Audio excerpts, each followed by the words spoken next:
أعوذ بالله من الشيطان الرجيم. بسم الله الرحمن الرحيم.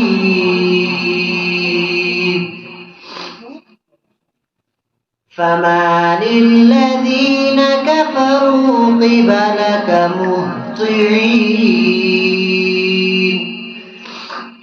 عن اليمين وعن الشمال عزين أيطمع كل امرئ منهم أن يدخل جنة نعيم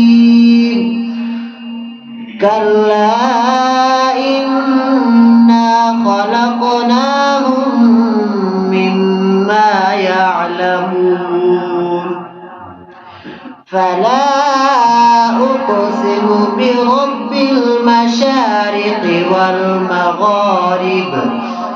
والمغارب إنا لقادرون صدق الله العظيم.